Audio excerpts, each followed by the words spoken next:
This is my brother's special goggles. He claims that wearing them gets him much faster times.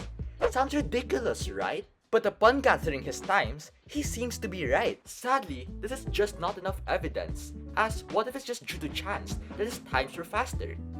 This is where the p-value comes in. The p-value measures how confident we can be that the goggles do have an effect.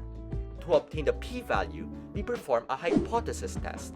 Assuming the null hypothesis is true, we first take the mean of a sample of his times wearing special goggles. We then standardize this using a test statistic showing how much the observed time deviates from the expected times when the null hypothesis is true. The probability of obtaining this mean is the p-value. The more it differs from expectation, the smaller the p-value is, thus increasing confidence that the goggles do have an effect. But what standard tells us that the p-value is small enough?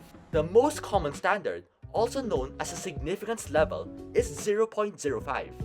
It has a chance of mistaking regular goggles as special. But something to be wary about is that this statistical test is like a fire alarm. It only signals for a fire, but nothing about its size.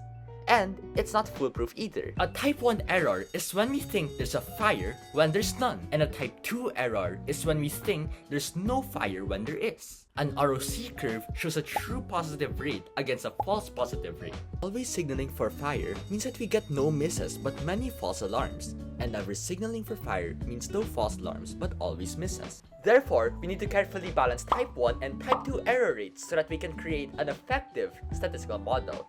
The p-values everywhere powering countless of discoveries. Through this test, we realized that the goggles aren't actually special. So when your friend claims that they have special goggles, ask, is the p-value significant enough?